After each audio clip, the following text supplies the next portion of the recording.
Rapid fire injury report time. I'm Dr. Chona with Sportsman Analytics. Let's dive right in. First, Saquon Barkley. Coming off of the ACL, we'd start him in redraft leagues. Avoid at his current DraftKings price because of concerns about the Giants easing him back in. We do expect him to look explosive when he's out there. Carson Wentz, 6 weeks from foot surgery, very likely to play. Probably working through some pain, but we don't expect to see much difference in his production. His injured All-Pro lineman, Quentin Nelson, is also playing, so Wentz does look like a solid DraftKings choice this week. Joe Burrow, now 10 months post-ACL surgery. NFL data says quarterbacks bounce back strong without a drop in performance. Look for him to have a great season. Solid DraftKings value, but our preference would be to see him in action for a game before inserting him in lineups. Justin Jefferson has been bothered by a shoulder AC joint injury that shouldn't impact his production. Good talent, clean health, favorable matchup, makes for a strong start in all formats. Odell Beckham Jr., they've listed him as questionable, but 11 months out from ACL surgery, we strongly expect him to play.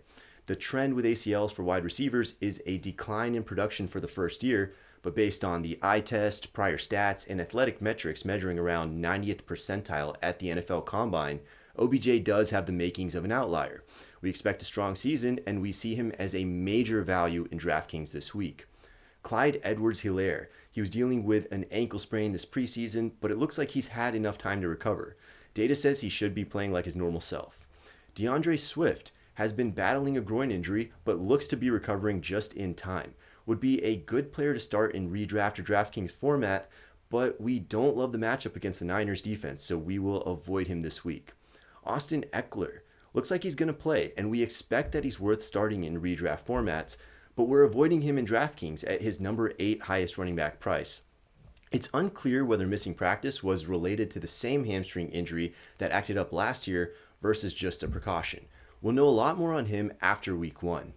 Courtland Sutton, we're going to avoid him in week 1 coming off of ACL surgery, though he is nearing full recovery at this point. We don't have a lot of pre-injury production to go off of, and the data does suggest a decline for his first season after surgery.